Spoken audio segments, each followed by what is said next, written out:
José Zamora, ejecutivo de Excite Content Studio de Miami. Voy a pasar a leer las biografías de manera breve para no entretenernos mucho en este tema, porque lo que estamos deseando es escucharles a ellos. Empiezo por Iliana. Iliana Labastida es directora ejecutiva de Diario Las Américas, decano de la prensa en español en Miami. Nació en La Habana, Cuba, y emigró a Estados Unidos cuando tenía 37 años. Recientemente recibió el premio Alegría de Vivir en España por su trayectoria periodística, coincidiendo con el 70 aniversario del diario. Manuel Aguilera es director editorial, como hemos dicho, de Americano Media. Antes fue director de varios medios en Estados Unidos, América Latina y España, como el Diario de las Américas, Univision.com, República Guatemala y elmundo.es América. También fundó y dirigió la empresa de vídeos digitales HispanoPost. Marta, que la tengo aquí a mi izquierda, es directora senior, como hemos dicho también, para Digital News en Noticias Telemundo, responsable de todas las plataformas digitales, vaya. Periodista especializada en política con amplia experiencia en medios impresos españoles, formada para cubrir crónicas del Congreso y eventos de primer nivel, conocimientos de grabación, edición, locución, experiencia multicultural, habiendo vivido en España, Italia y ahora en los Estados Unidos. José Carlos Zamora es responsable de comunicación e impacto de Exil. Antes trabajó como vicepresidente senior en Univision y en la Fundación Knight, donde dirigió el Knight News Challenge. Es un, a ver si lo pronuncio bien, porque yo lo voy a decir en español, JSK Stanford, cuando sería JSK, 2020, licenciado en Derecho por la Universidad Francisco Marroquín de Guatemala y máster en estudios en Asuntos Públicos, de la Universidad de Texas en Austin. Y tenemos a Rafael Cores, vicepresidente de Contenidos Digitales de Impremedia, grupo mediático que incluye, entre otros, La Opinión de Los Ángeles y El Diario de Nueva York. Antes dirigió la estrategia editorial digital de Univision. Tiene un máster de la Medical School of Journalism de Northwestern University que completó gracias a una beca Fulbright. Y bueno, estas son las presentaciones y creo importante, como hemos hecho en el anterior panel, pasar a que en 5 minutos, Ricardo estableció 5 o 7, creo que van a ser 5 por la premura, podáis un poco exponer ante los compañeros y compañeras cuál es vuestra visión del asunto del que hemos hablado, que os recuerdo que es ese desafío digital, y a ver cómo están los medios tradicionales respondiendo. No sé quién, podemos empezar, si quieres, por Liliana Labastida, tiene la palabra. Muchas gracias. Buenas tardes a todos, muchas gracias por la invitación. Gracias a la CIP y a todos los que han tenido que ver con la organización de este evento, que en lo particular me parece muy importante. Primero por el medio en el que trabajo y al cual represento, como se dijo al inicio en la presentación, somos el primer periódico en español fundado en el sur de la Florida, hace 70 años vamos a cumplir en julio, y el segundo más antiguo que se imprime en este idioma en los Estados Unidos. Tratando de dar respuesta a la pregunta que nos han encomendado en este panel, la pregunta dice si saldremos fortalecidos los medios que hacemos periodismo en español en los Estados Unidos y cómo nos estamos adaptando a los cambios digitales. Bueno, yo a esta pregunta, como periodista al fin, respondería con otra pregunta, si es que tenemos alguna alternativa. Definitivamente, si no nos unimos a esta transición, si no asumimos este cambio necesario, pues definitivamente corremos el riesgo de perecer. Pero bueno, una vez que ya uno está unido a esta necesidad y montado en este tren, como solemos decir en lenguaje popular, yo creo que las ventajas y las posibilidades que nos ofrece el extendernos hacia las plataformas digitales también es bueno que se reconozcan. Por ejemplo, en el caso de Diario Las Américas, que como ustedes saben es un medio local, se creó, se fundó en este estado y siempre tenemos como prioridad la noticia local, aunque ante la necesidad del crecimiento de nacionalidades presentes aquí, nos tenemos que entender, además de la noticia local, a tener en cuenta todo lo que interesa al público que nos lee, que si bien tenemos la necesidad de conocer lo que ocurre localmente y en Estados Unidos, también estamos muy pendientes de lo que pasa en nuestros países. Pues les decía que Diario Las Américas, que es un medio local y producto de la propia transición hacia lo digital, terminamos siendo hace unos 5 años un semanario impreso que distribuye 40.000 copias en los condados de Miami-Dade y Broward. En una semana, como la que tomé como ejemplo para poder hacer la exposición el día de hoy, la transcurrida del 2 al 9 de abril, conseguimos que ingresaran a nuestra página web 255.718 personas a leer nuestros contenidos. Y estas personas que ingresaron al sitio web de Diario Las Américas en una semana, no solamente son de Estados Unidos, según nos reportan las analíticas de Google, también nos leen en México, en Venezuela, en España, en Cuba, en Colombia, en Argentina, en Chile, en Perú y en Nicaragua. Es decir, los números y estas estadísticas que les comparto pues demuestran que con las herramientas del desarrollo digital también podemos conseguir algo que es muy importante, y es tener mayor alcance y pues multiplicar la información que compartimos. Hay un alto que yo quisiera hacer en cuanto a nuestra inserción al uso de las herramientas digitales, y es el hecho de que no por ello debemos renunciar al rigor que nos compete como medio de comunicación tradicional, como bien se nos llama. Y bueno, la responsabilidad que considero que nos compete como medio tradicional es primero que todo defender los estándares de nuestra profesión. Porque aunque tenemos que competir efectivamente, como se decía en los análisis del panel anterior, con la inmediatez que impone el mundo digital, nosotros no podemos renunciar al hecho de emitir una información si antes no ha sido verificada. Yo creo que eso es parte intrínseca de lo que hacemos, es una responsabilidad, y los periodistas tengamos una responsabilidad administrativa o no. En nuestras redacciones tenemos que defender esto y tenemos que pronunciarnos todo el tiempo porque así se cumpla. Porque no podemos competir con que a alguien se le ocurrió que una cosa está pasando o lo sabe a medias y lo publica en Twitter y da la noticia en primera instancia, pero el periodista, que es responsable hasta que no la tiene verificada, debe ser celoso de que su medio no se haga multiplicador de un rumor, porque eso no es periodismo. Entonces, yo creo, como decía, que los medios tradicionales debemos aprovechar las ventajas de la expansión que ofrecen las plataformas digitales y abrirnos a esa posibilidad, sin que dejemos de ser lo suficientemente responsables y comprometidos con nuestra razón de ser, que es informar y también educar, porque ese es uno de los principios del periodismo. Tenemos que tener en cuenta, hay que informar y hay que tratar con lo que emitimos en contenido de educar a las personas que nos leen, que nos ven, que nos escuchan. Nosotros en Diario Las Américas, para centrarme un poco en la función que cumplimos, nos estamos valiendo en medio de este ampliarnos a las plataformas digitales de las producciones audiovisuales para diversificar nuestras líneas de producción editorial. Y alguien lo mencionaba, alguien del público en un comentario a propósito del panel anterior, nos hemos lanzado a la aventura, porque al inicio fue una aventura, pero por suerte nos dio resultado, de hacer producciones documentales. Hemos rescatado hechos y sucesos de la historia, los hemos convertido en producciones documentales.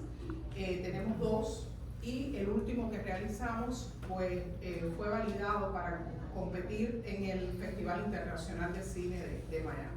Es decir, continuamos con nuestra función esencial, que es informar. Mantenemos una página web actualizada todos los días de la semana, a las 24 horas. Tenemos una edición impresa semanal, porque esa es nuestra carta de presentación, es nuestra razón de ser, es el formato por el que nos conocen, con el que surgimos al mercado hace 70 años, pero también en la expansión hacia las plataformas digitales, pues estamos incursionando en otras producciones que nos permiten tener mayor alcance y también sobrevivir, porque es una de las maneras que tenemos de mantenernos en el mercado. Muchas gracias.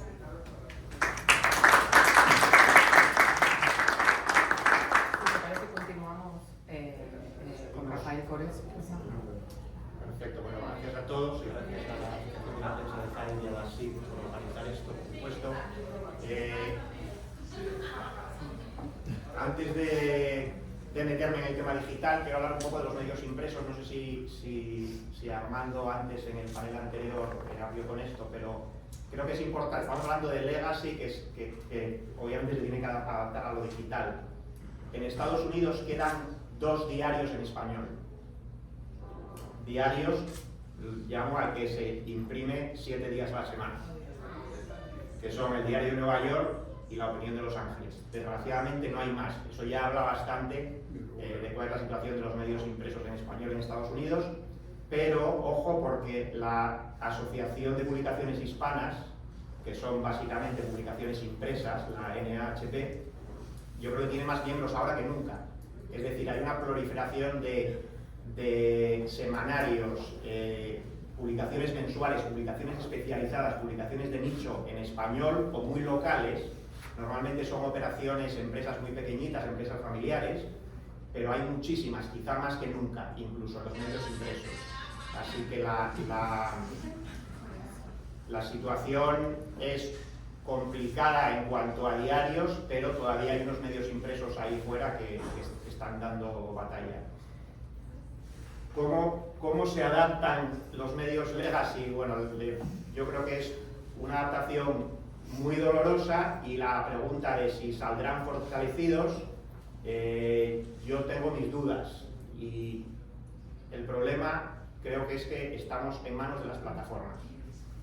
Por desgracia, los medios, y todos, en español, en inglés, todo el mundo, el New York Times, que tanto habla de la suscripción y todo, el New York Times todavía depende muchísimo de Google. Entonces, dependemos fundamentalmente de Google y de Facebook. Y pasa 2 cosas. Bueno, Facebook está reduciendo el reach, la llegada a los publishers, claramente, y eso ha ido para abajo en los últimos años. O sea, no está ayudando mucho. De hecho, todas las iniciativas de ayuda a las noticias y a los medios que tenían las están desmontando. Ahora que Facebook está recortando varios de los departamentos que están siendo afectados, tenían relación con todo su desarrollo de noticias. Y luego Google, en los que hacemos contenido en español en Estados Unidos, somos, digamos que estamos en desventaja respecto a los medios en inglés, porque el idioma de búsqueda y de respuesta a la búsqueda siempre es el inglés. Y además, no sé si alguien consulta Google News en español dentro de Estados Unidos, pero es una vergüenza el contenido que aparece ahí. No pasa en ningún otro país de habla hispana. La selección de medios y de contenidos que aparecen en Google News en español en este país no tiene ningún sentido. Nosotros hicimos un estudio en 2021, estuvimos durante varios meses, casi medio año, analizando todos los contenidos que aparecían todos los días en la página principal de Google News en español aquí. Son 60 contenidos más o menos cada día, y voy a comentar algunos números para que se hagan una idea.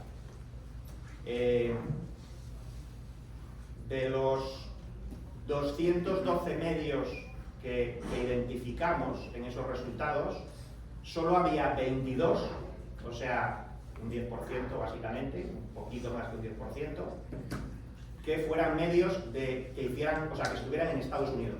Todo lo demás eran medios de fuera de Estados Unidos, que obviamente se pueden ver aquí en español, con contenido en español. El país con más medios, ¿cuál creen que era? El país con más medios representados en Google News en Estados Unidos en español. México o España. España. Yo veo siempre El España. medio número 1. El país. A mí me sale el país. A mí me sale siempre el país. Infobae. Ah, sí, sí, exacto. eso es verdad. Infobae. Ah, es verdad. En el top 10 estaba RT, Russia Today, un medio declarado por el Congreso de Estados Unidos como un medio propagandístico. Bueno, Google lo estaba promocionando entre los 10 medios más. RT en inglés no aparece nunca en Google News, nunca. En español estaba continuamente en el top 10. Nosotros se lo hicimos saber a Google, se encendieron las alarmas, no hicieron nada después. Solo retiraron a RT en español de Google News cuando empezó la invasión de Ucrania, que se volvió a hablar del tema de RT y ahí sí, ahí lo trataron. Pero bueno, no voy a seguir a unos ejemplos de la situación de cómo estamos discriminados. Para nosotros esto es una discriminación digital de los medios que hacemos contenido en español aquí. Luego hay otro asunto, y no sé si Cintia está todavía por ahí, pero cuando dice que al final la calidad gana, por desgracia yo no estoy tan de acuerdo. Hemos visto cantidad de ejemplos en los que medios que están robando contenido, pero literalmente copiando y pegando contenido en su sitio, o copiando y reescribiendo un poco el contenido desde fuera, medios que a veces no tienen ni una dirección, que no son identificables, que no sabemos dónde están, apareciendo más arriba en los resultados de búsqueda y en plataformas como Google News, que medios que tienen gente en la calle y pagando a periodistas haciendo ese contenido. O sea, el que le copia al que hace el contenido a veces aparece más arriba en los resultados de búsqueda. Entonces, por desgracia, no siempre la calidad gana. Tener periodistas haciendo información local es lo más caro que hay. Es mucho más caro y complicado cubrir Hialeah que cubrir Washington. Porque de Washington tenemos información por todos lados. Pero la información local, o tienes a alguien en la calle o no hay manera de hacerla. Entonces, bueno, hay mucho para comentar, no me quiero enrollar,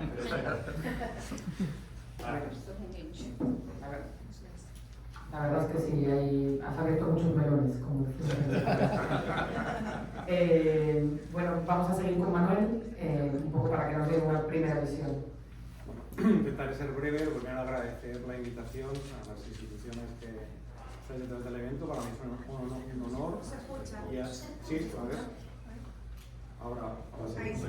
Bueno, agradecer a los organismos que han hecho posible este evento, y para mí es un honor estar aquí. También ha sido un momento muy emotivo porque he tenido algunos reencuentros. He tenido la suerte de trabajar con nuestras dos, con esta parte de la mesa. En distintos momentos de mi trayectoria he podido trabajar, y con mucha de la gente que estáis ahí también os conozco y hemos trabajado, o por lo menos nos hemos visto en algún lugar. Y dicho eso, voy a unir un poco mi experiencia a todo este tema de lo digital, ¿no? Porque el primer día que puse el pie en una redacción fue el 25 de junio de 1990, que lo tengo grabado en mi memoria, en la redacción del Mundo de Sánchez Pacheco 61, en el barrio de la Prosperidad, en Madrid, con Pedro J. Ramírez de director, una época gloriosa en la que nacieron varios periódicos de papel justo en la época en que yo terminaba de estudiar, y fue muy bueno porque hubo oportunidades interesantes. Recuerdo El Independiente, El Sol y El Mundo, y pude elegir, de hecho, porque me hice pruebas para entrar de becario, aquí se llama Intern, y tuve la suerte de empezar en El Mundo. Bueno, pero a lo que iba es que ya poquito después empezó a decir una frase que da un poquito de urticaria. El futuro es digital, ¿no? Que decía entonces, ¿no? El futuro es digital, pero nadie creía en lo digital, pero era como el futuro es digital, pero claro, el papel era una máquina de hacer dinero. Luego me fui a Antena 3 y la televisión tradicional era otra máquina de hacer dinero, por lo cual se decía que el futuro es digital, hasta que un día dijimos, cada vez que decís el futuro es digital, muere un gatito. Por favor, no digáis más esa frase. Pero ¿qué pasó? Que un día el futuro sería digital o no sería, ¿no? Entonces ya la pregunta de si va a funcionar lo digital es que no hay otra alternativa a que nos subamos a lo digital. ¿Y qué es lo digital en general? pues que las formas de consumir el contenido han cambiado, no es tan complicado, ¿no? O sea, es más o menos el mismo contenido, solo que lo consumimos de otra manera. Ya no vamos voluntariamente a comprar un diario lo que es el kiosco. El otro día estuve en Madrid después de mucho tiempo y hice una foto de un kiosco porque me parece como como una cueva prehistórica, ¿no? Me parece un poco como las cuevas de Altamira, ¿no? Una fotografía de un kiosco precioso en la calle Fuencarral, lleno de periódicos y revistas, me pareció como guau. Hice una foto, ahí me hice un selfie, como diciendo... Todavía está aquí, ¿no? Y me entra mucha nostalgia y me da mucha alegría que todavía aquí se pueda comprar Diario de las Américas o se pueda comprar la prensa en Nueva York o el Diario de Nueva York o la Mañana de Los Ángeles, pero bueno, esa manera de consumir información no podemos engañarnos, está en decadencia, ¿no? Y aunque hay gente, a lo mejor de 45 para arriba, que todavía tenemos esa perversión de comprarnos un periódico, lo que viene por detrás probablemente no. Igualmente la manera de ver la televisión ha cambiado, ¿no? Porque eso de sentarse en España a las 3 de la tarde, nos sentábamos aquí a las 6 de la tarde a ver el noticiero nacional, y eso ya no forma parte de nuestro día a día. Hay que ser realista y bueno, todo está aquí, todo lo que queremos consumir, todo lo que queremos, el periódico está aquí, la televisión está aquí, la radio está aquí, todo está aquí, ¿no? Entonces ahí hay una transformación y creo que hay una oportunidad, ¿no? Y en esa oportunidad estamos, ¿no?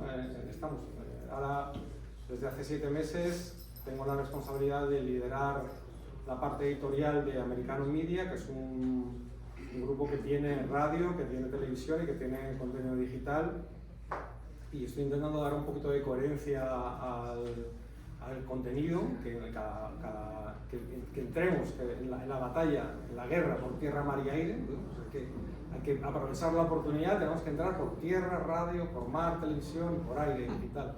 Y ahí estamos dando la batalla, intentando que haya una coherencia entre todo lo que vamos contando, pero a la vez que cada contenido se adapte bien a la plataforma por la que estamos entrando. Entonces, bueno, todo suena muy bien, todo suena muy bonito, es una oportunidad. Yo siempre digo que el mercado hispano es un poco invento en el sentido de que no es un mercado único, es un mercado de mercados que nos obliga a lo local, es un mercado en cada comunidad, no tiene nada que ver la composición demográfica de Miami con la de Nueva York y con la de Los Ángeles, y eso es un reto y una complicación. El mercado hispano de los Estados Unidos, que me corrijan aquí mis colegas, yo creo que solo tenemos en común la lengua y el Real Madrid y el Barça, ¿no? Yo creo que son los únicos intereses comunes del Mundial de Fútbol, los únicos intereses, digamos, radicalmente, que no se pueden separar. Esta es la costa oeste, la costa este, en Nueva York, da igual en Chicago. Esas ecuaciones que acabo de poner sobre la mesa seguro que interesan, pero no hay nada más que sea uniformemente consumido por todos, ¿no? Y de hecho guardo muchos recuerdos de mi etapa de Univisión, que fue hace justo 11 años, y esas reuniones editoriales en las que, claro, creo que Chávez estaba ya con la enfermedad, en México había una situación política convulsa, en Estados Unidos también, pero de repente se murió Jenny Rivera. Y recuerdo ese domingo, yo era el director de Noticias Digital, y me llamaron para decirme que estaba muerto Jenny Rivera, y voy a hacer una labor de contrición, y dije, ¿quién coño es Jenny Rivera? Realmente es un desastre, ¿no? Que un director de Noticias de Univisión pueda tener esa respuesta, pero yo no sabía quién era Jenny Rivera. Luego me enteré quién era Jenny Rivera, porque el noticiero nacional, que tenía más o menos 5 paquetes por noticiero, pasó a tener, hubo algunos noticieros que tenían los 5 paquetes sobre Jenny Rivera. Pero vamos a hablar de Jenny Rivera, que si la madre de Jenny Rivera, que si la prima de Jenny Rivera. Jenny Rivera murió en un accidente de avión, que si el avión de Jenny Rivera había sido un atentado. Entonces, volviendo a eso, o sea, realmente es un reto, es muy difícil entender lo que le interesa a la comunidad hispana, y eso te obliga a hacer la batalla por comunidades, localmente, y eso es muy complicado, tener esa visión en el momento en que te sientas a tener un discurso uniforme para todos, ¿no? Porque realmente a una persona de la costa oeste no le importaba nada la situación de Chávez, probablemente hasta ni sabían quién era Chávez, no le importa. Un mexicano que a lo mejor, y con todos los respetos, está trabajando en un jardín de jardinero o de trabajo manual, pues no, la situación política sudamericana es que no le preocupa, pero sí le interesa mucho que le sigan ganando las Chivas o ganando Cruz Azul. Entonces, bueno, eso son la dificultad, y lo decía Rafa, de que es lo más caro del mundo, tener equipos, ¿no? Al final lo que todas las personas que hacemos contenido lo que queremos es soldados, ¿no? Por volver a la dialéctica de guerra, yo lo que quiero son soldados. Quiero soldados en Miami, quiero soldados en Chicago, quiero soldados en Nueva York, quiero soldados en Los Ángeles, pero normalmente no nos los dan, ¿no? Nuestros gestores, nuestros jefes no nos dan los soldados, y tenemos que inventarnos cualquier manera de afrontar esa guerra, ¿no? Y lo voy a dejar simplemente ya con el punto de qué falta aquí, porque el público lo tenemos las herramientas, tenemos la manera de llegar, tenemos incluso el ejercicio local de intentar buscar lo que les interesa a cada comunidad, pero ahí lo que sigo sin visualizar, y ojalá de aquí salga una idea que pueda robar, es el modelo de negocio, ¿no? Cómo hacemos de toda esta ola que acabo de esa transformación desde la redacción de papel de 1990 a aquí sentado en 2023, porque lo del papel está clarísimo, ¿no? O sea, cuantas más anuncios pasaban las páginas, cuantas más páginas completas, medias páginas, módulos, genial, ¿no? Eso estaba claro, ¿no? Que ahí se había anunciantes, independientemente de las ventas, que también, porque era añadido, vendías en kiosco y además anuncios, pero ahora ese modelo se ha roto, y se ha roto también, pero se lo voy a dejar para la siguiente intervención, por el tema de las redes sociales, de cómo aprovechar la oportunidad de las redes sociales, y que no las redes sociales se conviertan en un problema, como lo que ha planteado también Rafael con el tema de Facebook. Así que bueno, esa es un poco mi impresión de estos 33 años de profesión, y lo que he visto desde esa redacción de papel hasta el día de hoy que estoy aquí sentado con vosotros.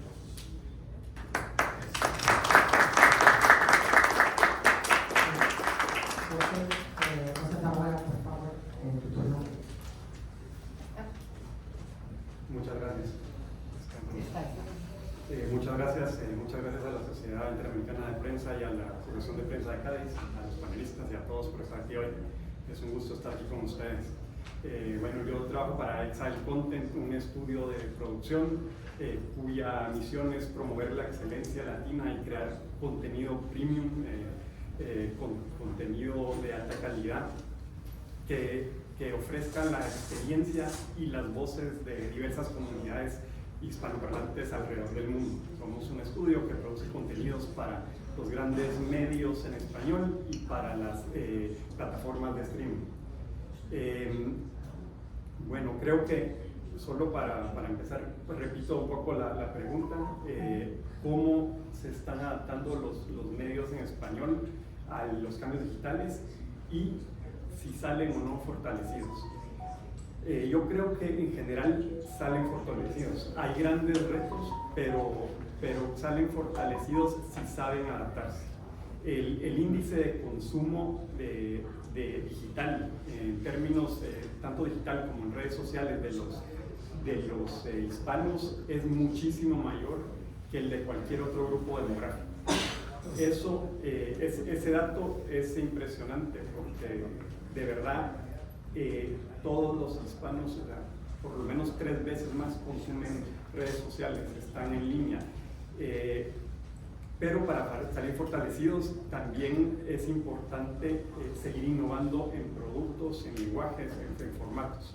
Y lo que decía Manuel es buscar esas nuevas fuentes de ingresos. Y ahí es donde hay que ser muy creativo y buscar nuevas fuentes de cómo monetizar ciertos modelos y formatos, desde redes hasta comunidad, hasta membresías.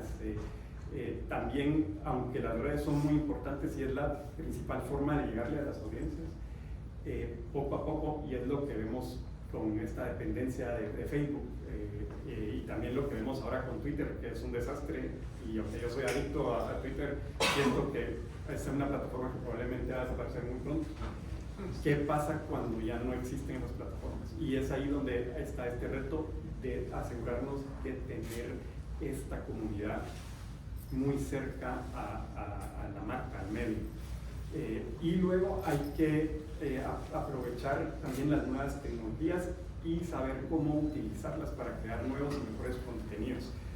Porque si no, también el futuro, así como puede ser de bueno, puede ser terrible y puede ser que los medios se vuelvan un par de personas manejando inteligencia artificial, chat GPT, para que escriban artículos de todos los temas. Entonces, eso es lo que hay que evitar. El otro punto que creo que es una fortaleza en términos digitales es que no solo que los hispanos consumen más contenido digital y en redes sociales, pero que podemos saber quién es la audiencia exactamente, y eso nos permite saber sus intereses, qué consumen y en qué formatos, tanto a nivel nacional como local. Y eso es una gran herramienta, saber qué darles, cuándo, cómo y dónde, y interactuar activamente con esa audiencia. Vamos de regreso al tema de la comunidad. Muchos de los medios anglo que tienen éxito ahora son no solo que tienen membresía, digamos, que pasaron de ser este tipo de suscripción a membresía, sino que lograron volver la membresía a una especie de comunidad en sí. El medio se vuelve una comunidad. Y eso también siento que es una ventaja para los medios hispanos, porque de la experiencia en Univisión, en Telemundo, y es esta cercanía con la audiencia. Es impresionante. Uno va al supermercado, está haciendo cola y habla con la cajera y el cajero le dice que trabaja en Univisión, y uno ni siquiera sale en la televisión, nada, la gente lo quiere abrazar, se siente familiar. Entonces, ¿cómo mantener eso y cómo mantener esa línea de servicio? Un tema que sí es complejo debido a los formatos digitales, que son mucho más simples y cortos, y creo que lo tocaron en el panel anterior, es cómo explicar temas complejos, ¿verdad? Como salud, economía, finanzas. Entonces, encontrar cómo hacer eso bien.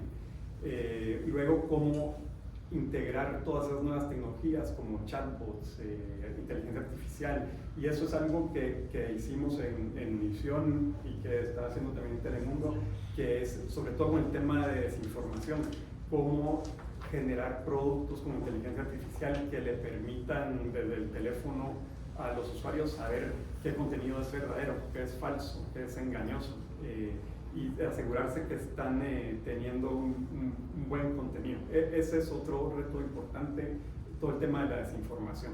Y es bueno ver que hay cada vez más proyectos de fact-checking, que tiene Telemundo, Univisión, de fact-chequeado. Y luego creo que dos elementos que siguen siendo importantísimos sin importar en qué siglo o en qué era estemos, es la esencia de lo que hacemos es el contenido de calidad y contenido de servicio. El contenido es el rey. Siempre hay que continuar invirtiendo en buenos contenidos, y eso es también lo que nos complica depender de estas plataformas y de negocios a los que no hemos evolucionado en la nueva forma de financiarlo, porque cada vez se vuelve más difícil, pero hay que mantener este periodismo de calidad que por lo general es caro. Y luego creo que lo otro es buscar y establecer alianzas estratégicas con otros medios, incluso en inglés, que nos permitan llegarle a más audiencias y con más fuerza, y tener más alcance y distribución, porque si bien el contenido es rey, como decía Emilio Azcárraga Milmo, el fundador de Televisa, el contenido es rey, pero la distribución es el rey Kong, es King Kong. Entonces, eso es importante.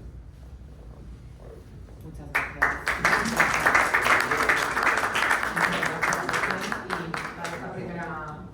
primera parte de planteamiento, pues contamos con Marta Planés, por favor, que nos cuente su experiencia un poquito de su visión. ¿Se escucha? ¿Sí, no? ¿Aló? Sí. Bueno, yo me siento un poquito un outsider aquí porque he desarrollado la mayor parte de mi carrera en digital, casi por casualidad. Realmente yo también llegué a la redacción del Mundo en Valencia y por una cuestión generacional me dijeron, encárgate de la web. Y eso pues ahora se ha convertido en lo que es mi carrera. Pero bueno, a la pregunta en concreto, ¿cómo se están adaptando? No sé, sobre los demás medios, en el caso de Telemundo, ya estamos adaptados. O sea, realmente no hay una diferencia muy grande. Telemundo tradicionalmente es una cadena de televisión, pero yo creo que esa definición ya no se ajusta a la realidad. Ahora es un medio multiplataforma, ¿no? Y lo vemos en las noticias. Nosotros hace ya muchos años que nos lanzamos a las plataformas y que contamos con suscriptores en un montón de ellas. El último ejemplo es TikTok, que lo abrimos el año pasado, en enero, y terminamos el año con más de 2 millones de seguidores en solo un año, que es un crecimiento brutal. En YouTube tenemos casi 7 millones de suscriptores y la gente que está consumiéndonos en digital ve lo mismo que ve en la tele. O sea, no se crean que es que estamos haciendo, que tenemos una redacción masiva con un montón de periodistas que solo hacen contenido original digital, que lo hay. Pero sobre todo es gente que tradicionalmente consumía Telemundo en la televisión y que ahora quiere ver el noticiero también y quiere ver a Julio Vaqueiro, pero igual no se puede sentar a las 10:30 delante de la tele para verlo, entonces lo ve a las 8 cuando llega a casa y está preparando la cena y lo ve en YouTube. Entonces, en ese sentido, pues creo que es una fortaleza, porque digital significa que no hay fronteras, que no hay horarios, que no hay barreras de ningún tipo, y que la marca y la información que producimos sigue siendo relevante, no matter what, da igual el espacio, la hora, el tiempo. O sea, creo que en ese sentido estaremos fortalecidos sí o sí, no tengo ninguna duda. Bueno, si os parece, se han apuntado muchísimas cuestiones aquí, pero al final creo que un poco está relacionado con la primera mesa. Estaba hablando Manuel del modelo de negocio.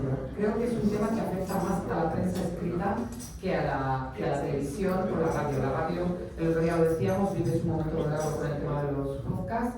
La televisión, pues como dice Marta perfectamente, pues ya se ha convertido en multiplataforma. Creo va la pregunta sobre todo para el tema de los medios escritos, ¿no?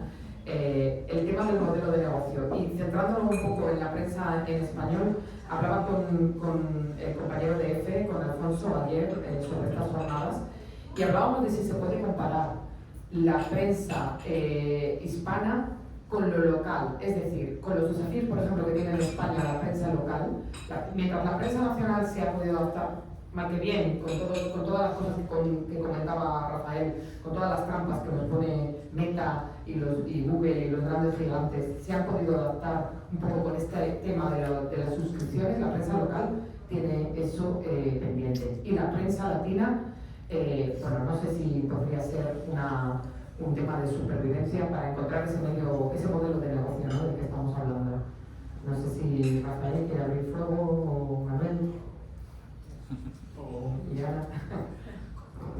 Los podcasts, ojo, pero no hay manera de venderlos. No hay manera de monetizar un podcast al día de hoy. O sea que ha habido mucho boom del podcast durante la pandemia, pero está cayendo por un lado el consumo de podcast y por otro lado la monetización. Preguntar a cualquiera que esté con un podcast es muy complicado. Nosotros tenemos un podcast, por cierto, ya habréis, no tiene publicidad. Se ha intentado vender bastante. Bueno, es la pregunta del millón. Yo, respecto al diario impreso, bueno, de nuevo, tenemos ahí a Armando, que seguramente podría incluso hablar más que yo, pero lo que puedo decir es que los 2 diarios impresos que tenemos y los 2 semanarios impresos que tenemos, estamos en 4 ciudades, en Los Ángeles, Nueva York, Chicago y San Francisco, que llevan los últimos, yo diría, 6-7 años, han ganado dinero todos los años. No ha habido ningún año en que tuvieran pérdidas. Más atrás, si me voy más atrás, sí, tenían pérdidas. Entonces, obviamente, y el mercado se ha reducido, o sea, imprimimos menos y seguramente nos leen algo menos que hace 10 años. No tengo ninguna duda. Ahora fue muy doloroso, hubo que recortar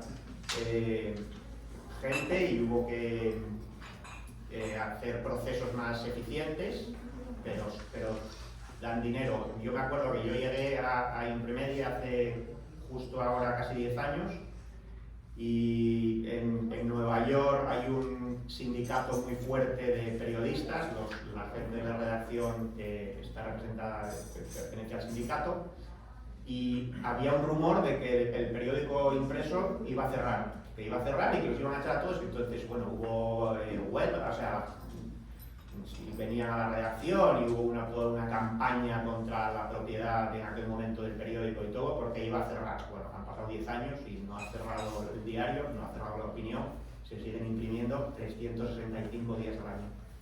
O sea, no sé si se ha encontrado la fórmula, pero por ahora no se pierde dinero.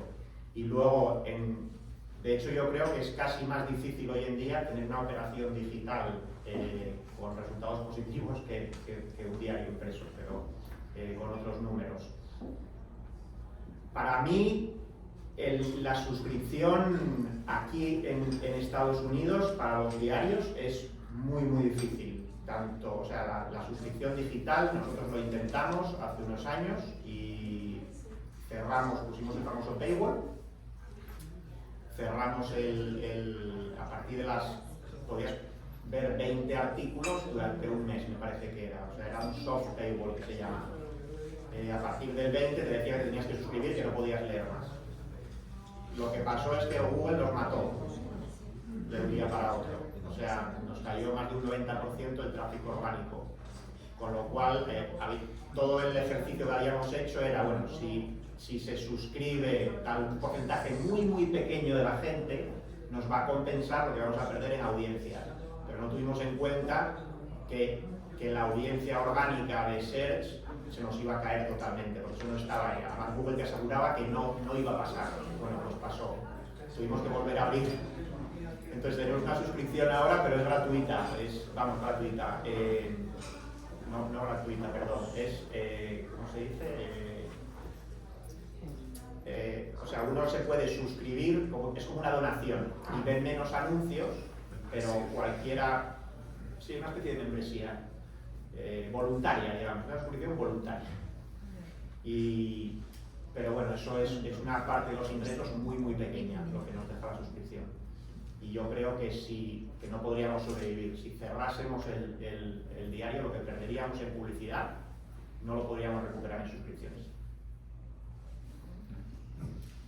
Mira, yo creo que más rápido nos hemos dado cuenta los periodistas de que para subsistir tenemos que abrirnos a las plataformas digitales, que lo que han conseguido entender esta necesidad de transición los equipos encargados de comercializar nuestros productos. Eso lo vivimos a diario en Diario Las Américas. Nosotros, como dije, hemos reducido la edición impresa a una semana. Sin embargo, el dinero fuerte en Diario Las Américas, por concepto de anuncios, sigue entrando por la edición impresa, porque los clientes tradicionales y las grandes compañías que deciden anunciarse con nosotros, aun cuando pongan anuncios en cualquier plataforma digital, exigen y piden estar en la edición impresa. Sin embargo, nosotros hemos diversificado nuestra oferta. Como decía antes, todo lo que hacemos desde el punto de vista de contenido tiene un soporte digital. Por ejemplo, hoy aquí hay una reportera que está cubriendo este evento y tenemos a nuestro realizador de audiovisual, que las entrevistas que están haciendo, una vez que se publican en la web, el contenido propiamente dicho, está acompañado de los videos de los que ellos están reportando aquí, y así ese es el estilo o el modelo que seguimos con todos. Sin embargo, nos encontramos con una limitante. Quienes deben comercializar esta amplitud de productos que nosotros tratamos de tener y que de hecho realizamos, que para realizarlo, como decía Rafa y Manuel, requerimos gente que tiene que estar ahí para parirlo, porque si tú no estás cubriendo esta conferencia, a lo mejor hay alguien aquí de una agencia que está reportando y se puede replicar la agencia, pero hay cosas que suceden propiamente en un sitio que si no tienes un reportero, nadie se entera que ocurrió. Entonces, nosotros nos encargamos de tener esa diversidad de contenido, digital, impreso, pero quienes tienen que comercializar el producto no están preparados. Por ejemplo, cuando nosotros hicimos el primer documental, que nos paramos frente al equipo comercial y dijimos, Diario Las Américas va a hacer un documental, la respuesta fue, ustedes se volvieron locos, porque no saben qué hacer con estas cosas. Entonces, eso es una realidad también que estamos enfrentando y forma parte del nuevo modelo de negocio que requieren los medios para poder, porque, o sea, los periodistas somos todos muy apasionados en la mayoría y soñadores y creemos en lo que hacemos y enamorados de nuestro oficio, pero si no hay un capital detrás que respalde nuestro trabajo, pues sencillamente perecemos.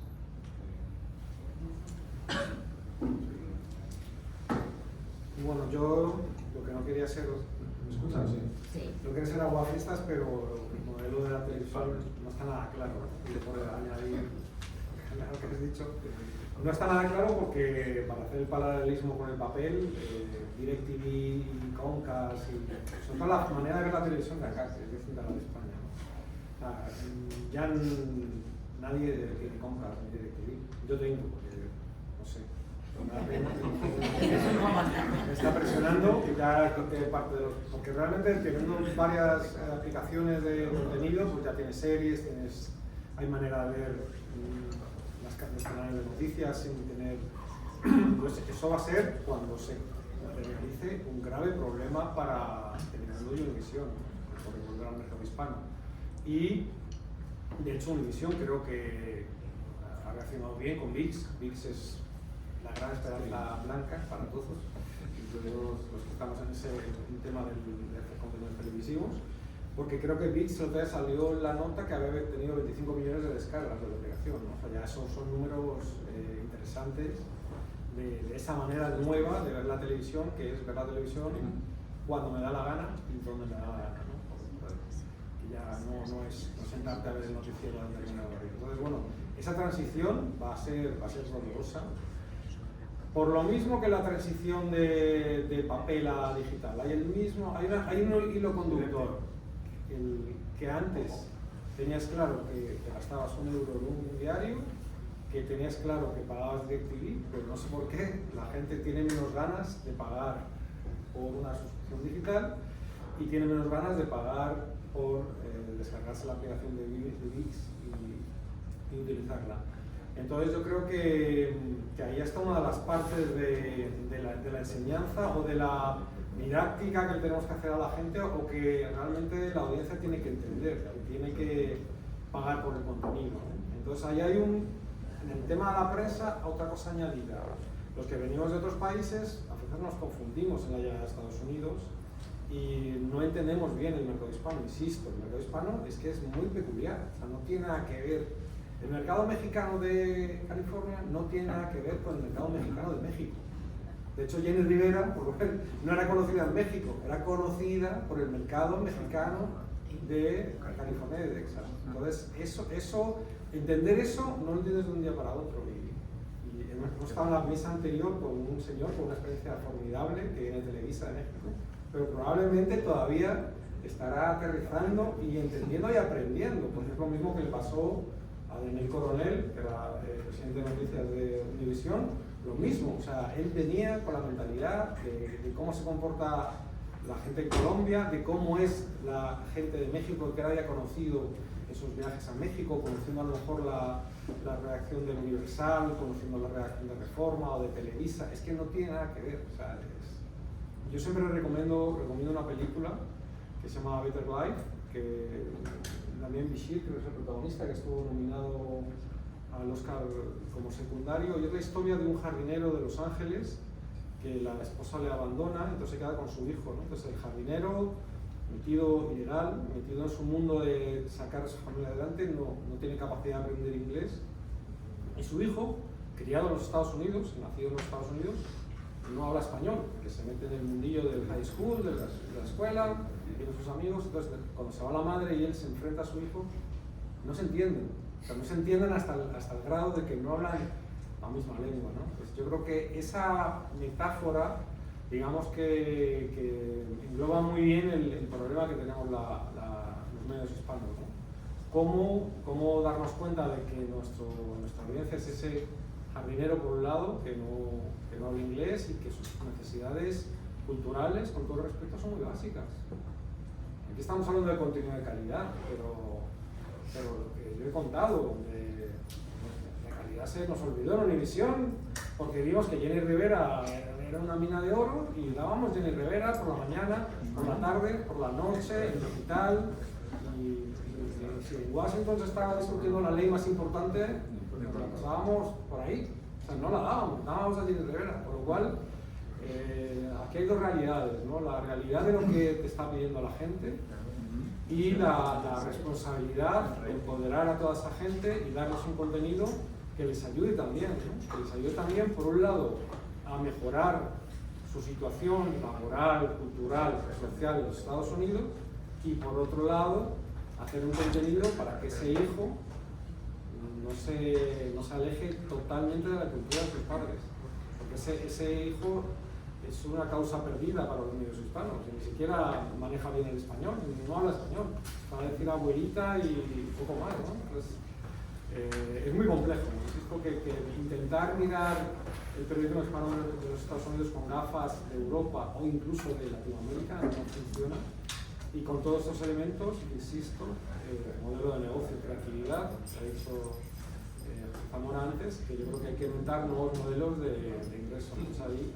en eso estamos, estoy tomando nota, porque en Americano Media estamos creando una televisión de cero, ¿no? Y no vamos a pasar por DirecTV ni por Comcast, estamos haciendo una programación para hacerla por streaming, tenemos nuestra aplicación y es una ardua tarea convencer a la gente de que se descargue la aplicación. Ese paso intermedio gratuita de momento es un paso muy complicado. Entonces, sigo insistiendo de que tenemos los elementos, tenemos las herramientas, tenemos el público, pero tenemos el presupuesto que tenemos y los revenues que tenemos. O sea, que tenemos que seguir inventando para mejorar esa ecuación. Sí, José. Gracias. No, creo que es muy interesante ver, o sea, que en eso creo que todos estamos de acuerdo y estamos como nosotros, como nuestra generación, que nos tomamos los selfies con los kioscos de periódicos y que por solidaridad todavía estamos suscritos a algún periódico o a alguna plataforma. Pero también otro punto importantísimo que creo que no hemos tocado tanto es que incluso cuando las audiencias hispanas, sobre todo en Estados Unidos, son mucho más jóvenes que las audiencias anglo, el promedio de la audiencia en televisión en inglés es entre 60 y 65. El promedio de la audiencia hispana es de 30 años. O sea que es interesante porque hay audiencia para 30 años más, digamos. Pero poca gente está enfocándose en las nuevas generaciones. Y eso creo que eso es algo importante con mucho potencial que nadie está haciendo. Y creo que hay que buscar a las nuevas audiencias, hay que buscar a los jóvenes, que además es una competencia muy dura porque son bilingües, tienen mucho más contenido que consumir en ambos idiomas, contenido muy bueno. Entonces, ¿cómo llegar? Y algunas veces eso es incluso buscar formas de crear contenido, incluso un noticiero para niños. Eso es una idea que yo tengo hace años. Porque, digamos, alguien que lo ha hecho muy bien, el New York Times tiene un especial que saca los domingos que es para niños. O sea, ¿cómo enganchamos a la nueva generación de audiencia desde los 5 años? Porque si no, la marca va a desaparecer. Entonces, eso creo que es clave. Bueno, nosotros tengo que decir que en el debate que tuvimos en Cádiz, yo creo que una compañera, Mara Vaz, que ha sido creadora de Yorokobu, una revista muy juvenil y de un sello de podcast ahora, daba la clave, ¿no? Nosotros a lo mejor tampoco leíamos periódicos con 18 ni con 20 ni a lo mejor con 22, porque estábamos en otra cosa, ¿no? Pero bueno, Marta estaba comentando precisamente que cuando llega a la redacción, de repente le dicen, pues haz tú eso que era internet, que era un poco como lo de, nosotros diríamos de manera despectiva, lo de los niñatos, ¿no? O sea, lo de la gente joven. ¿Realmente crees, Marta, que hemos pagado un poco cara a los periodistas, un poco la mirada altiva, ¿no? Sobre la gente joven, sobre lo digital, sobre lo que ya no son nuevas tecnologías, sino que sí son viejas, crees que hemos pagado? Y bueno, y un poco tu visión sobre esto. A ver, a mí que en ese momento me dijera encárgate de la web fue el mejor regalo que me pudieron hacer, de verdad, aunque en ese momento no lo vi. Yo creo que no hay que tenerle tanto miedo a las plataformas, ni a las redes sociales, ni a ofrecer el contenido abiertamente. Me parece que la prensa escrita que comentábamos antes, que creo que lo tiene más difícil para monetizar, probablemente un modelo o una vía para seguir sea tirarse a hacer vídeo y a lo que comentaba ella, ¿no?, del Diario de las Américas, que están ofreciendo contenido tanto en prensa escrito como en vídeo, porque el vídeo es mucho más fácil de monetizar y da mejores resultados. En nuestro caso, en ese sentido, pues lo tenemos muy fácil, porque Telemundo es tradicionalmente un medio de vídeo y que además cuenta con el apoyo de NBC, porque NBC es nuestra cadena hermana. Entonces, pues por ahí tenemos un respaldo que probablemente medios más pequeños no tengan. Para mí es importante también en estos términos de monetización las alianzas, que lo decía José antes. Es importante aliarse con otros medios, pero también con otras plataformas, ¿no? Y entonces igual no se trata solamente de poner el contenido en YouTube y no hacer nada más, esperar que camine solo, sino reach out a YouTube y decirle, oye, mira, no sé, vamos a hacer un noticiero con Lester Holt, por ejemplo. O lo vamos a traducir. En Telemundo también tenemos un concepto que se llama el 200%, que es como nuestro público objetivo, que son personas bilingües y biculturales, es decir, del 100% estadounidenses y 100% hispanos. Y a esas personas no se les da solamente contenido en español, sin embargo consumen la cultura latina y se identifican con la cultura latina. Entonces, creo que hay que perderle un poco el miedo a abandonar la lengua, y lo digo con todo lo que me cuesta siendo española decir dejar la lengua a un lado, pero la realidad es que cada vez más las audiencias que vienen van a ser bilingües y quizás se sienten más cómodas hablando inglés, pero no son menos latinas por ello. Sé que estamos un poquito mal de tiempo, pero quería lanzar una pregunta, a ver si somos capaces de responderlo brevemente. Se han hablado de muchísimos temas que darían para varias jornadas y creo que todos estamos muy interesados, pero hay un tema que es la pérdida de influencia del periodismo. Es decir, tú lo has apuntado también, José, ¿cómo le decimos a la gente joven que tiene que consumir noticias y que las tiene que consumir nuestras? Que no vale que Luisito Comunica haga un vídeo sobre lo bien que están los hoteles en Japón, o que, no sé, fenómenos que, por cierto, les va muy bien, Ibai Llanos, por ejemplo, la gente le da dinero voluntariamente a esa gente, o sea, sin nada a cambio, ¿no? Y más que a los influencers, a los streaming, ¿cómo les decimos que tiene que ser a través de un periodista? Como tienen que... Yo apunto una cuestión, voy a hablar de mi libro solamente muy rápido, que es la alfabetización, que hemos hecho un programa en la Asociación de la Prensa de Cádiz, hemos hecho un programa de alfabetización mediática. No aprender a manejar los medios, que toda la gente lo sabe, sino aprender lo que es el periodismo y la necesidad del periodismo para la supervivencia de la democracia, que recordemos no es gratis, como hemos visto en toda Latinoamérica. Es decir, la democracia no viene impuesta, sino que lo contrario es, la tentación siempre es la dictadura disfrazada de diferentes formas. No sé si habéis visto ese tema del descrédito de la profesión y cómo, si hay alguna idea, yo estoy igual que Manuel, a ver si surge alguna idea así brevemente para no enrollarnos. Pues podemos empezar, y Ana.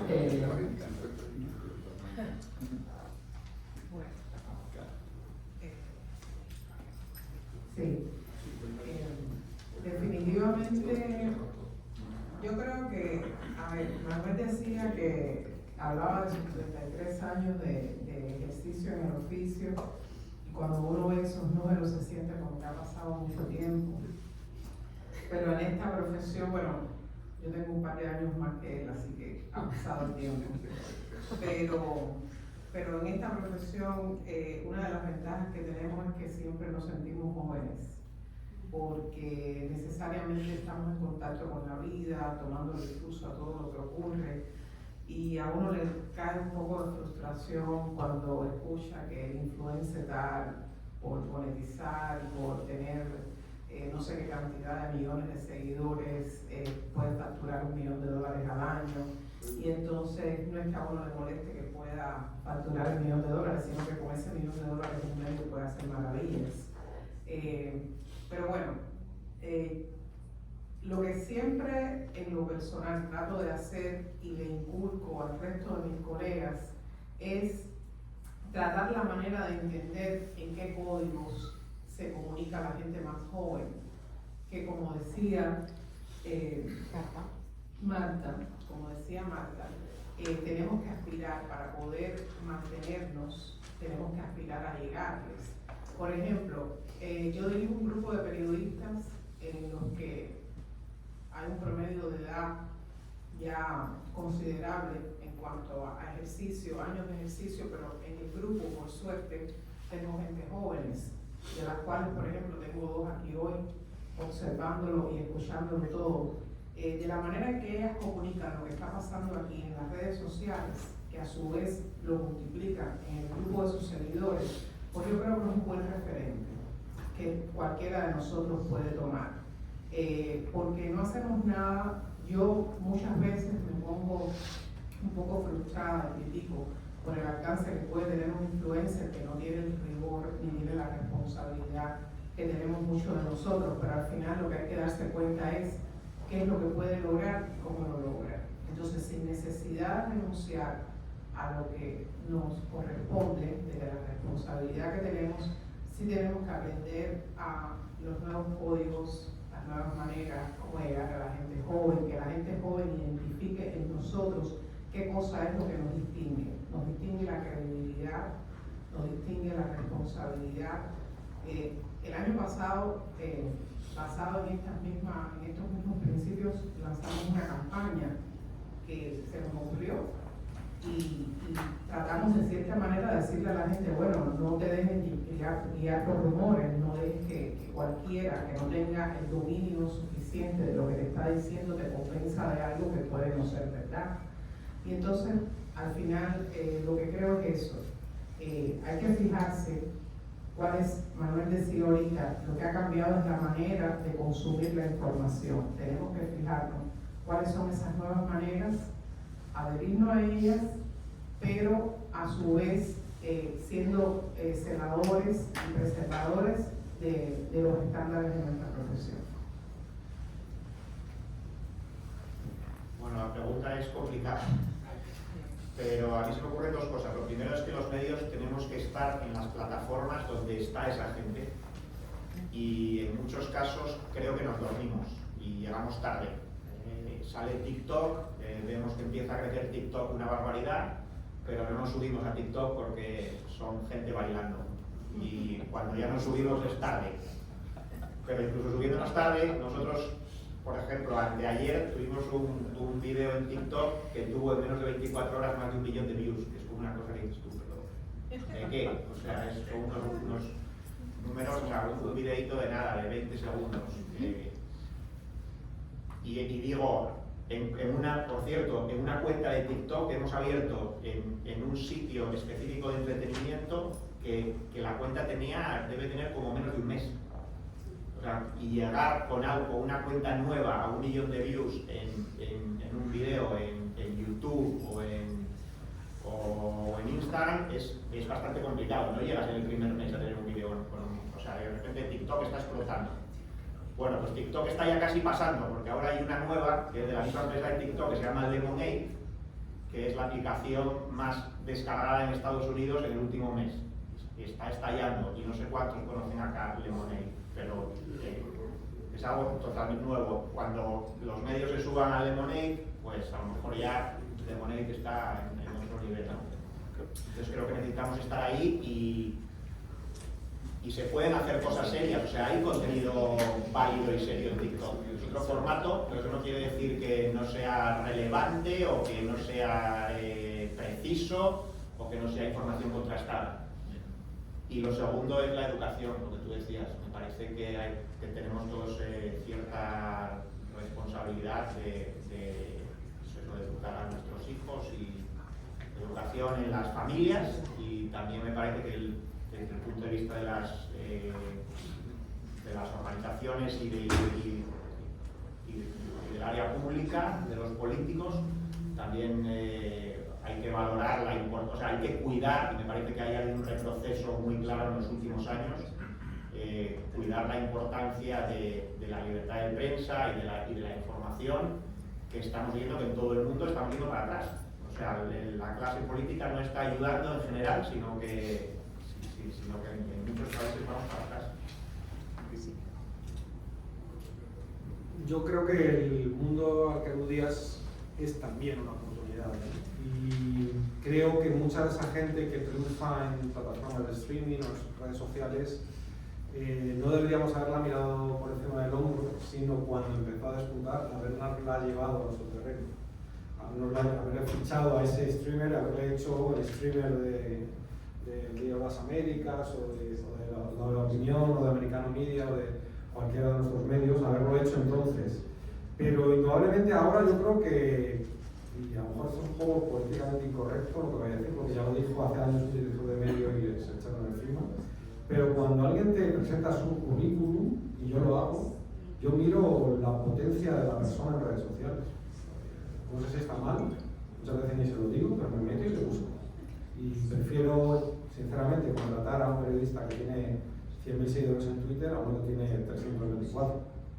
Porque realmente, y yo lo hago conmigo mismo y no creo que sea malo, todos somos una marca personal. Todos hemos, con los años de profesión, hemos creado una marca de nosotros mismos. Somos una marca que de alguna manera se pone a disposición de marcas superiores que nos contratan para hacer un trabajo. Entonces, cuando mi marca, en este caso Americano Media, tiene que buscar periodistas, busco la mejor marca de periodista individualmente.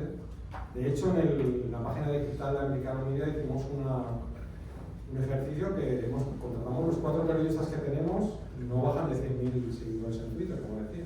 Son buenos periodistas, escriben, analizan, trabajan, pero además son personas que son capaces de influir en Twitter y de hecho, gracias a ellos, tuvimos un crecimiento en Twitter de 3.000 a 70.000 en 2 meses. Bueno, esos son números, esa audiencia, y decir, hay que inventar para llegar al público. Pues mira, una forma de llegar al público es contratar periodistas que sean potentes y que tengan en social media y que tengan acceso real a las audiencias. Entonces, yo creo que es una buena oportunidad, es una buena combinación. Y una última cosa, porque lo ha mencionado José, el tema del fact-checking, las empresas de fact-checking. Yo creo que la oportunidad de las grandes marcas del periodismo, de los medios tradicionales, de nombres que te suenan, de Herald, de las Américas, Univision, es que la gente tenga la tranquilidad, la confianza de que el contenido que allí se hace está bien hecho y está hecho por lo periodística. Todos nos equivocamos, todos los medios cometemos errores, pero realmente yo creo que el fenómeno del fact-checking ha llegado por toda esa intoxicación de medios nuevos y de gente individual que ha empezado a promover información de cualquier manera. Entonces, yo creo que los garantes de que se trabaje buen periodismo son las marcas centenarias o las marcas de toda la vida que tenemos que transformarnos, pero que tenemos un patrimonio que conservándolo puede ayudarnos a ser creíbles como generadores de noticias, ¿no? Verídicas, por supuesto. Gracias. Pues yo creo que, como decía Eliana, hay que buscar esos códigos para llegarle a esas nuevas audiencias donde están y engancharlos y traerlos a tu medio y que sepan por qué es diferente, por qué es especial, por qué es contenido riguroso. Creo que lo que decía Mael de tu libro, eso es clave.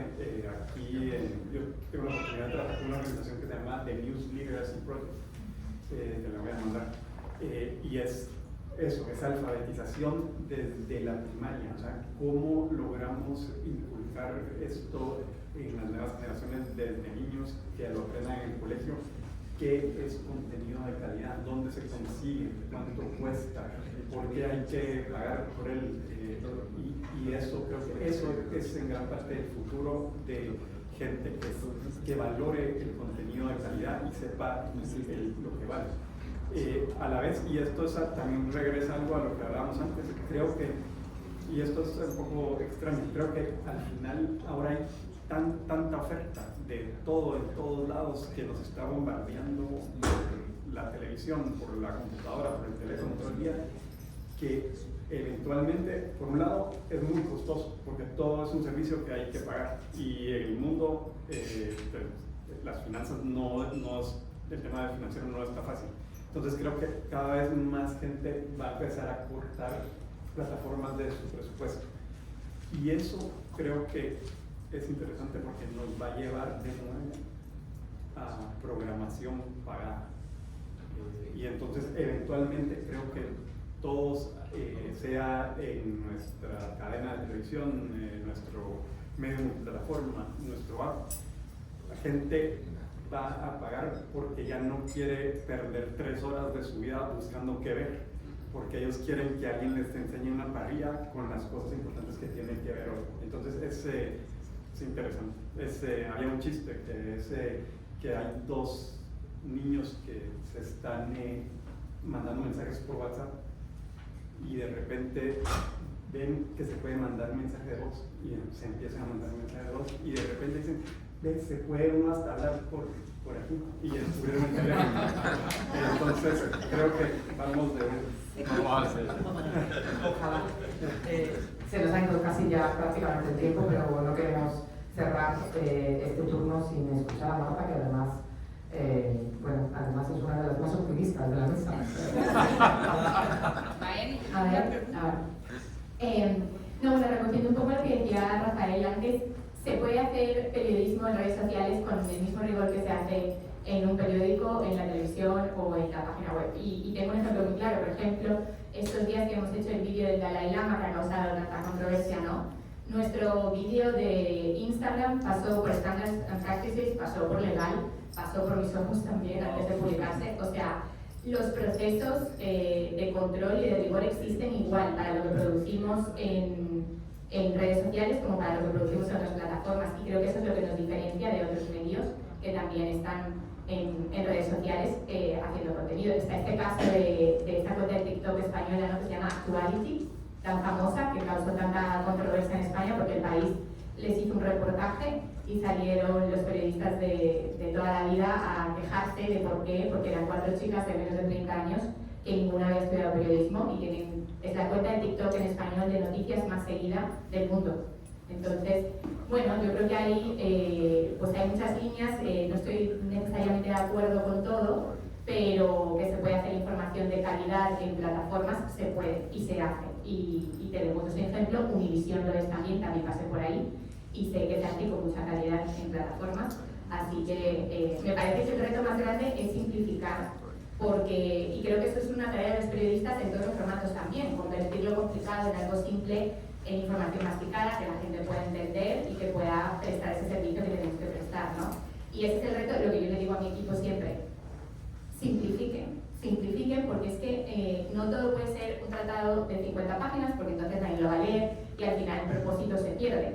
Quizás la persona que llega al video del Dalai Lama y consume 1 minuto de video está más interesado después en saber algo más, y para eso también tenemos una pieza de texto en nuestra página web que promovemos en ese video para quien quiera saber más que pueda ir y consumir, ¿no?, y mirar. Entonces también tener esa concepción 360 de plantear proyectos desde el arranque pensando en todos los formatos y en todas las plataformas es algo que hacemos mucho en Telemundo, que lo hacemos con la parte de la tele, que lo hacemos también con NBC News, donde al terreno van periodistas que van a producir un reportaje para televisión, pero también hay una persona digital, también hay una persona que se encarga de las imágenes, en fin, tener esos equipos un poquito más multifacéticos. Y luego, por último, decir que las redes sociales, que creo que está dicho en el panel de antes, o creo que lo dijo José, ya no se me pierde, nos permiten una cosa que no permiten otro tipo de plataformas, que es escuchar a la audiencia de una manera directa e interactuar con ella.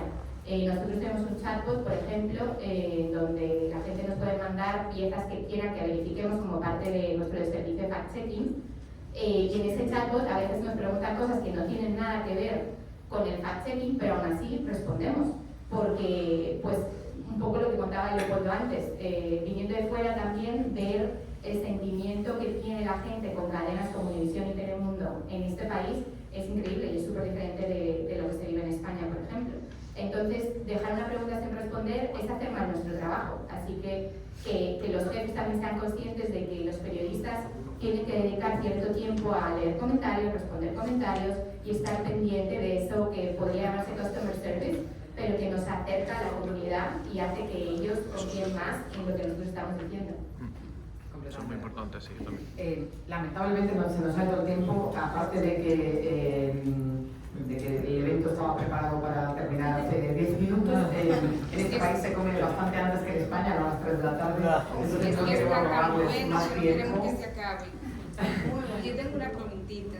Sí, tiempo para una muy breve. Muy breve. Sí.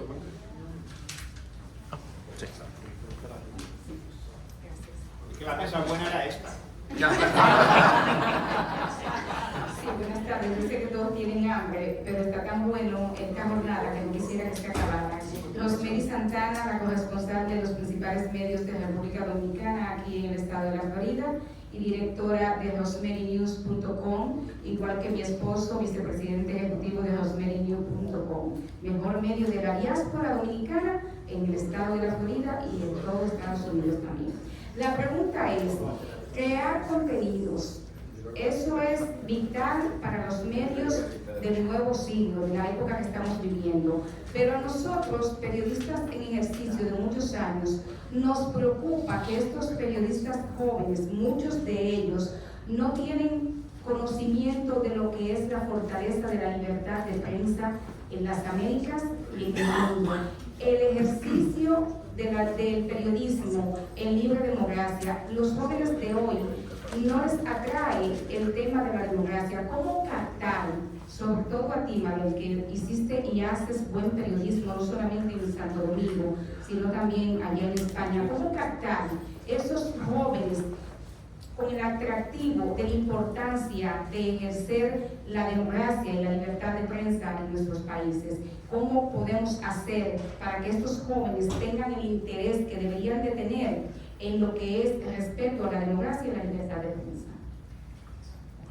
Bueno, voy a responder muy rápido. No, yo evidentemente no tengo la varita mágica, como sí te dije, he estado 6 años trabajando en República Dominicana y es verdad que hay una degradación de la calidad de la democracia y del aprecio por la democracia. Vargas Llosa siempre dice que las mejores novelas se escriben cuando uno es pobre, está jodido, hay una guerra o bueno, la situación personal no es la más óptima, ¿no? Yo creo que lamentablemente no apreciamos lo que tenemos hasta que lo perdemos. Ojalá en algunos países que tenemos democracias débiles, pero democracias al fin y al cabo, podamos darnos cuenta del valor que tienen. Yo, como decía, no tengo la fórmula mágica, pero sí creo que es necesario, insisto, en el tema de ir a las escuelas y de enseñarle a la gente cómo buscar buena información contrastada, qué es un periodista, por qué nosotros insistimos en que no es que queramos acaparar, estoy de acuerdo con Marta, cualquiera puede dar noticias, pero no es que queramos acaparar y tengamos la verdad, pero sí es verdad que tenemos los conocimientos y la formación para distinguir entre tantas voces, entre tanto ruido. Entonces creo que hay que ir, de verdad, al margen de lo que cada uno puede hacer en su casa con sus hijos y en su entorno más cercano. Creo que hay que ir a las escuelas a explicar lo que es el periodismo y la democracia, que para mí están súper unidos. Así que, bueno, no tenemos tiempo para más. Quiero agradecer de verdad, a todos los que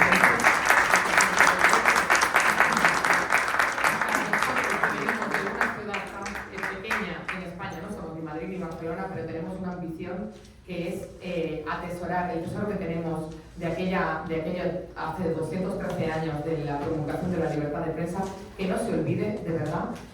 Insisto en que estamos en Cádiz y estamos a su disposición para cualquier cosa y, por supuesto, nos encantaría que vinieran a visitarnos y prometemos otra vez. Gracias.